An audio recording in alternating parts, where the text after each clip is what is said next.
Hello, good evening.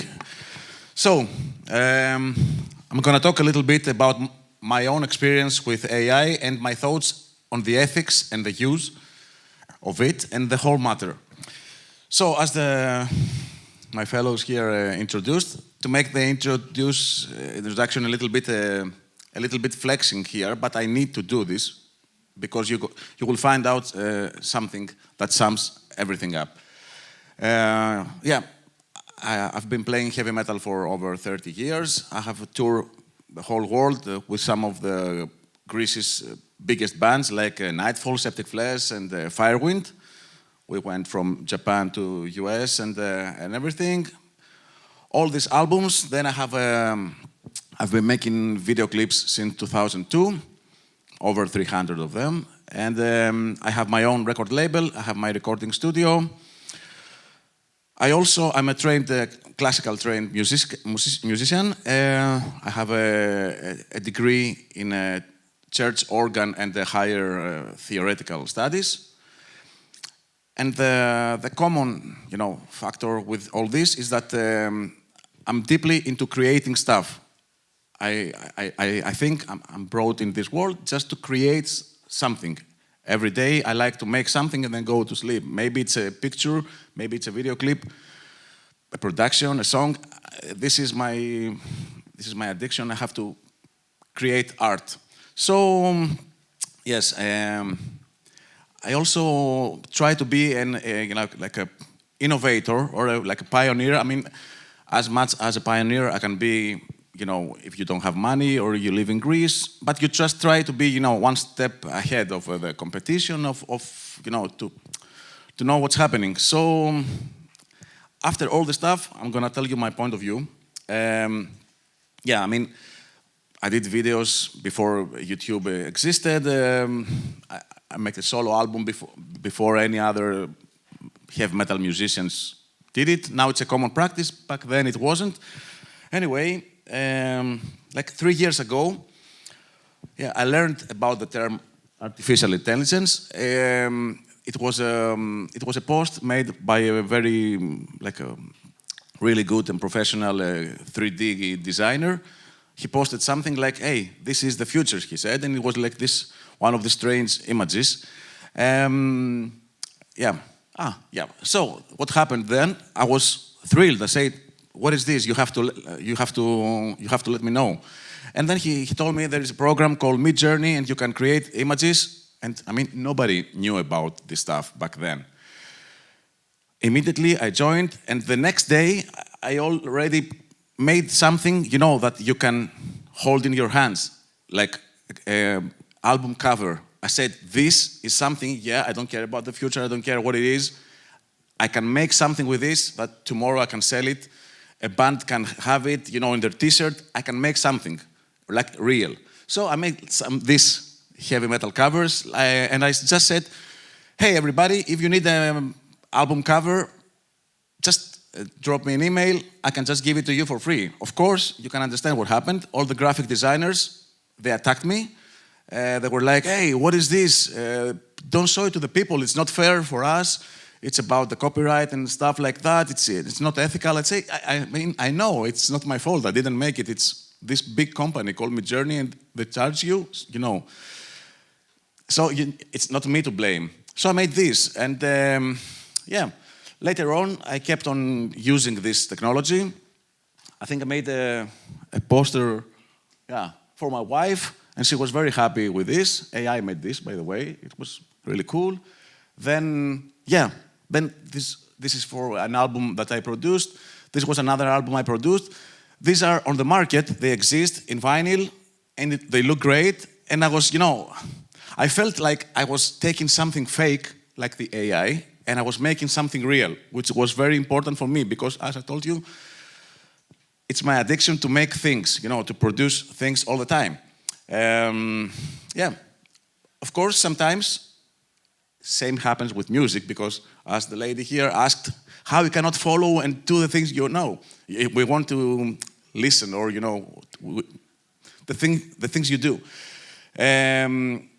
So I had to go and pay for a graphic designer because I wanted something completely the way I wanted it. So, I mean, I paid this costs 1,000 euros, and the same goes for this. You can see the difference. It's 0 versus 1,000 euros. Yeah, I mean, also, over my career, my bands and I probably spent over 15,000 euros on artwork. So I was like, yeah, I can use it for free. I don't care, you know, I have already paid the artist, I have already paid my dues, so, you know, I'm not the one to blame. Anyway, soon people started making videos with AI. I was the one first to make a video clip completely by AI. Back then, I remember it was only a video by this big band called Disturbed, using AI. There was no other official music video. So, you know, I was trying to always use this technology because I found it, I mean, until now, I think it's like a black magic, you know. Sometimes you listen to something, you're like, no way, it's magic. And they say that when a technological achievement is very big, it sounds or looks like it's magic. Like when people first saw a TV screen, or they talked on the phone, or they talked on the mobile phone, it's like, like it's magic. Same goes with AI. And then on a March, I remember the day, actually, it's March 20, another very skilled friend of mine, it's a keyboard player from Sweden, he made a post saying, hey, look, I typed 5 words, and then this came out, and then I pressed play, and I was like, it was a musical piece, amazing.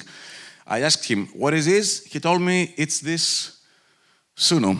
So, of course, I don't need to tell you that I lost my sleep, really. I spent 100 euros in subscriptions in a week, creating thousands of songs. And that's how I recognized today the 2 AI songs, by the way. You know,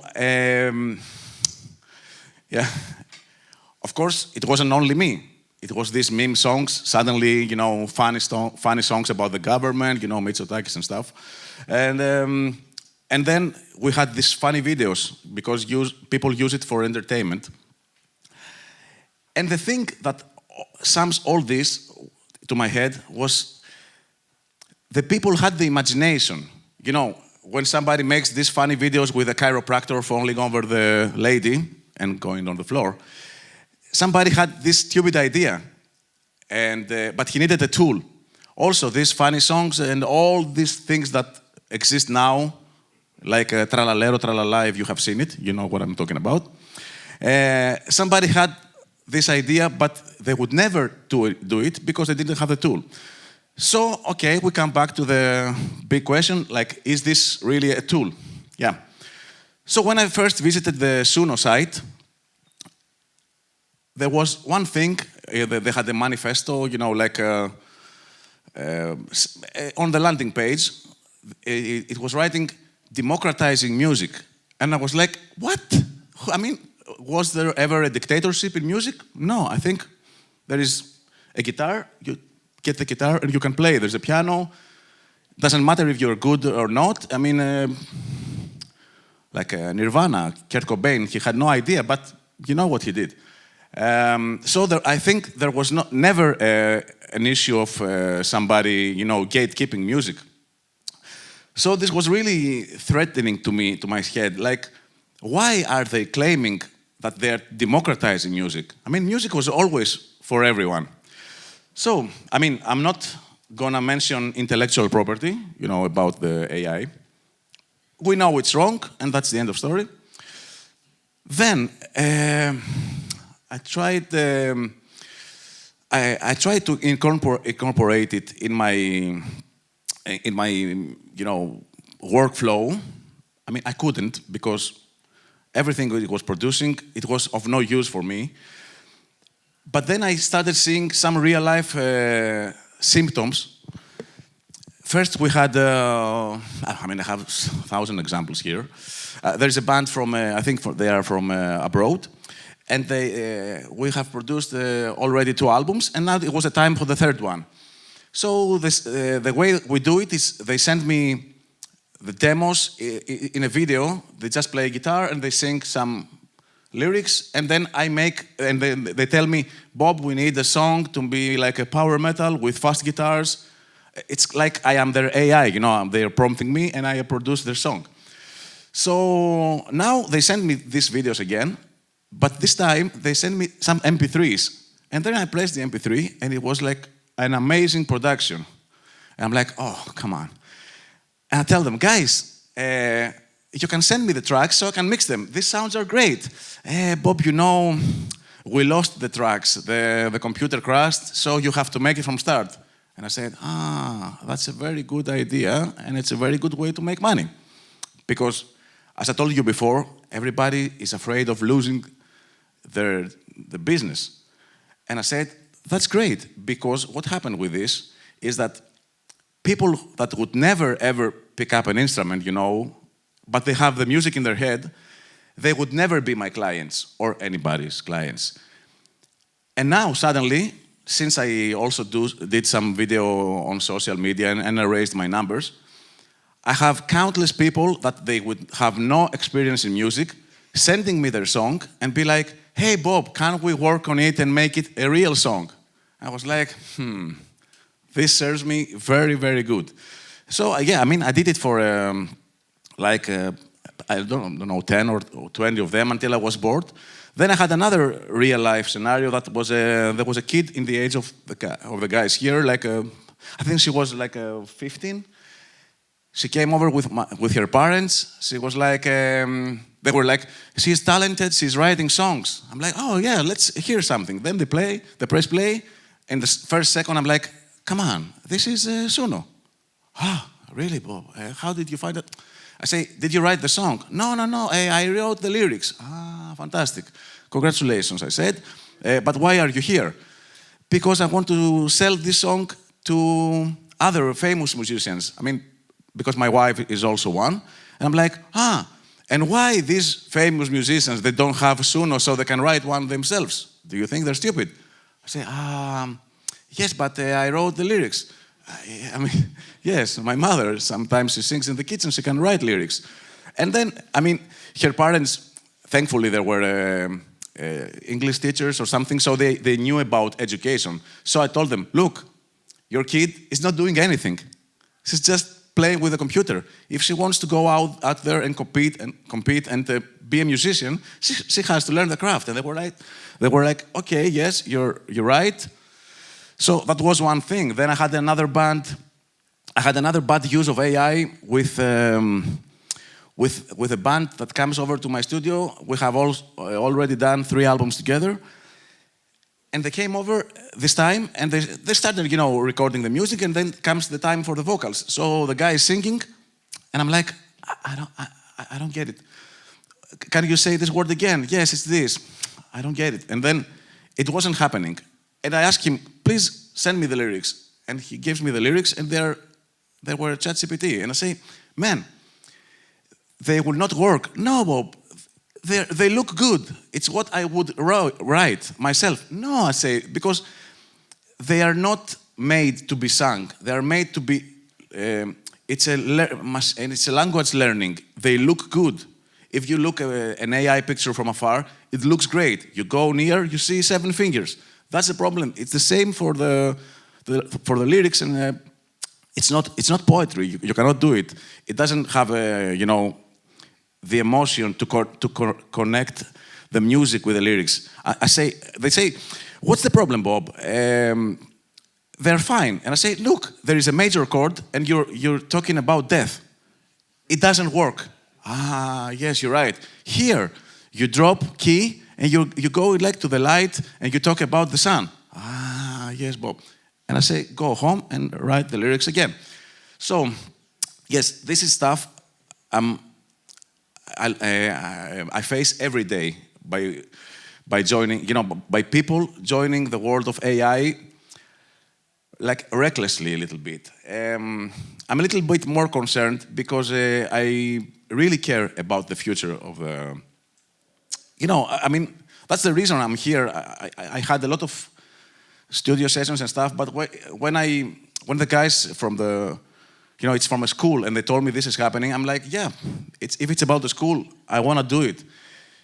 But I mean, did I come here to talk against AI? No, because as you understand, I'm one of the first people who used AI, especially in Greece. Anyway, I have what I found also in the studio was is this phenomenon. I don't know if you faced it. Every time somebody makes something, even me sometimes, or my wife, she writes like a press release, and I'm like, no, go and delete it and write one. Ah, yes, you're right.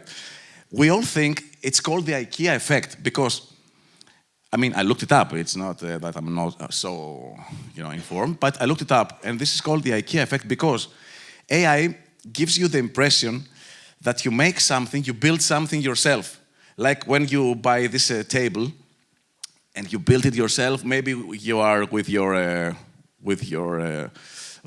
girlfriend, your husband, and you build a nice sofa, and it's a Christmas morning, and then you have a nice experience over a mediocre product. And this is what's happening. It's a mediocre product. It's something of bad quality, and the music, it sounds like this, but it's not. It's mediocre quality, and people cannot understand that yet.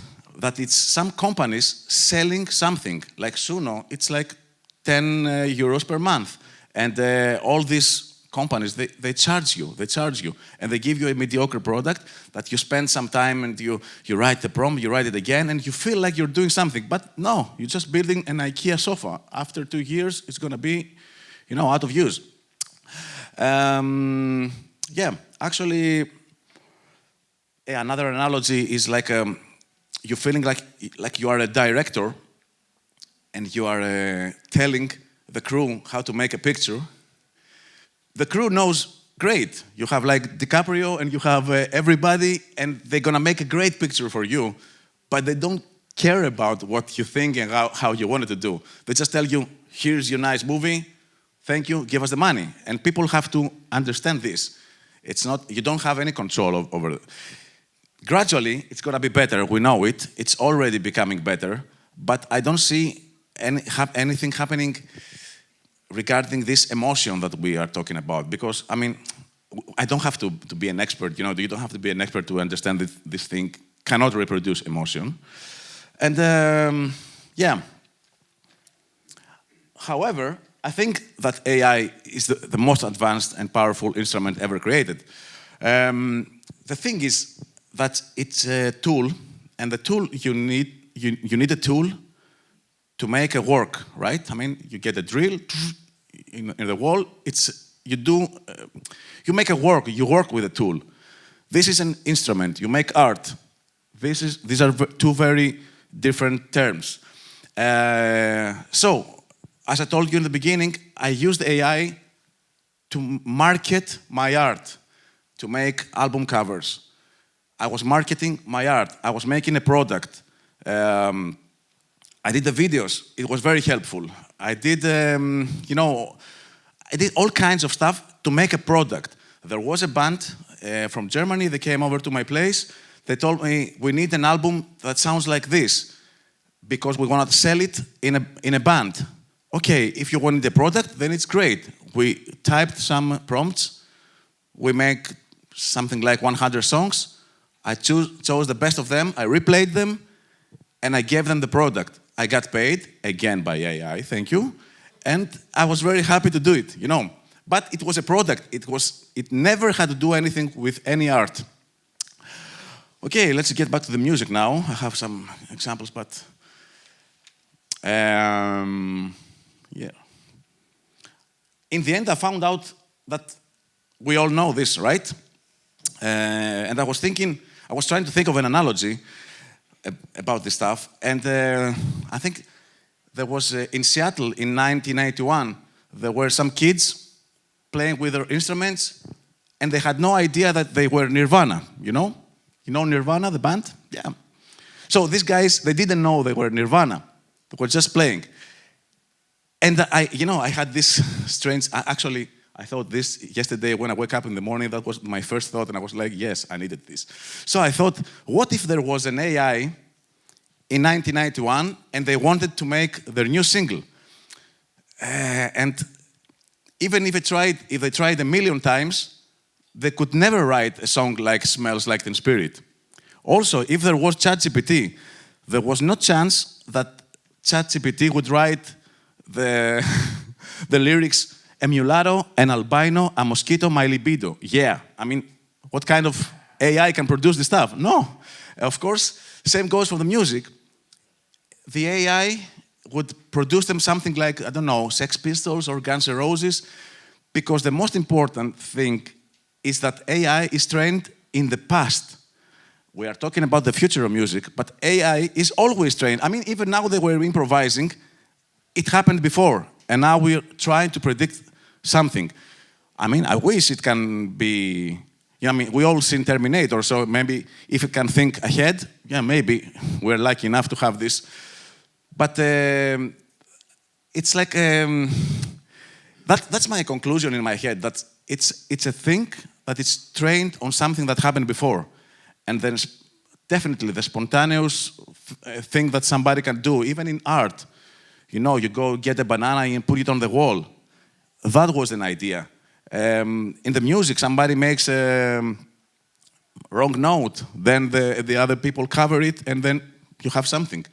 Somebody plays a different sound. It happened to me once. I just switched to a different sound, it became a piano, and then the band looked at me, they did something else, and then we wrote a song. That was great. I still remember it after 30 years. So, yeah, that's happened also with Nirvana. They wrote this song. It was something fresh because it didn't exist before.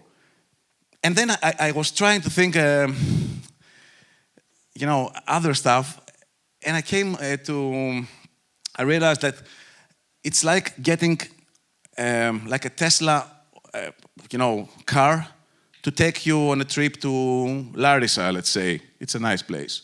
I mean, it will take you there. You will definitely go to your destination. Like, you make a song, it will definitely, you press the button, destination is there. You will enjoy the view, everything is gonna be great. The thing is that you lose the chance that you maybe, the GPS goes off, and then you take a wrong turn, and you find yourself in a village, and then it's raining, and you go into a tavern, and you eat the best kontosouvli in the world. Yes, this would never ever happen. And besides that, your story after this, it will be boring. Like every AI song I've seen so far, and every AI art I've seen. It's boring. It doesn't, you know, I cannot describe it differently. I'm thinking that my thought is this, that it's like you are on a journey and you're just a passenger, you know what I mean? You're sitting there and you're waiting for the journey to take you somewhere. And I'm like, no. I started this playing, you know, music in 1988 because every time I played keyboard, it's a journey. Every time I played guitar, you know, I'm gonna go there. Maybe in the end I go there, but you know, it's my journey. And of course, I don't say that you don't have to use, I mean, it's forbidden. No, I'm using AI more than everybody here, I think, except Telemachos, who is the super expert. But then I came to this analogy with Telemachos because, look, what happened today? We had a professional jazz player. We had Telemachos, who is a fantastic musician. Here, Patrick, Marilia, I mean, everybody is a trained music player. It's fantastic. We came here to talk about technology, and the best moment was when some people played music. This you know, you made it even better for me. I mean, I understand that in order to explore technology and the boundaries, I'm in for that. I'm in every forum and every Facebook page that talks about all the new AI features. I'm following this. But on the same time, I'm thinking of my career. Like, today came here a client of mine. We became friends. We have, you know, holidays together. He came to my father's funeral because we make music together. I made, I don't know, like thousands of friends just by playing, you know, playing with other people. I don't think that you can make a lot of friends by being on your computer. I mean, you can make friends on your computer, but yeah, I don't know. I mean, it's an exaggeration, but I read it somewhere on a post one day, and this also strikes me really hard. That the time that the inspiration is coming to you, you're becoming a small god because you create something and you leave it for the future generations, so the next AI can train on this. So I would just like to close by saying that you don't have to be a passenger to your creativity and to just be the driver. Yeah, thank you very much.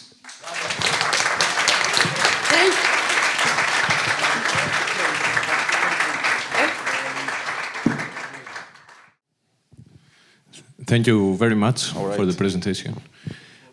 Just a small remark, maybe you can give me your feedback.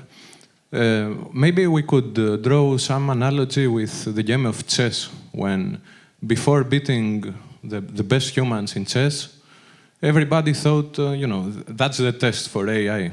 When we achieve this, it will be over. Then, in the 90s, we beat Garry Kasparov, but people still played chess.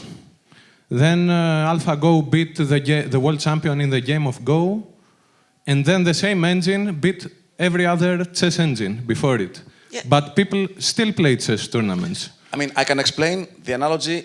Great question, you got me in the corner. But I can explain the analogy that the one thing is it's a mathematical thing, right? So at some point you can predict, some people mind they work faster, so they can predict what you're doing, and then in 10 moves, they win. The why, I think, that lies that in the personal emotion that I'm gonna beat this guy today. You know, I think it's the connection between people, because this is always about, you know, connecting people. And yeah, that's it. I mean, you go and face different nationalities, different people, different players, and then makes you feel something, you know, like I beat this guy, yeah. But I think there was this automated thing that somebody was moving, right? You told me before. Yeah, the mechanical Turk. Yes, there was a guy moving the chess pieces, so people thought it was a computer, but it was a guy, eh? Like this company that they hired 700 people, and they pretended they were AI. Yes. It's what I do in the studio. They tell me what to do, and I'm like, yeah, I'm gonna do it like this. They're prompting me. Yeah. Yes. Any other questions? I would like. Oh, good. I mean, for the rest of the stuff, you can ask ChatGPT. It's good. It's free. Yeah. Thank you very much, guys.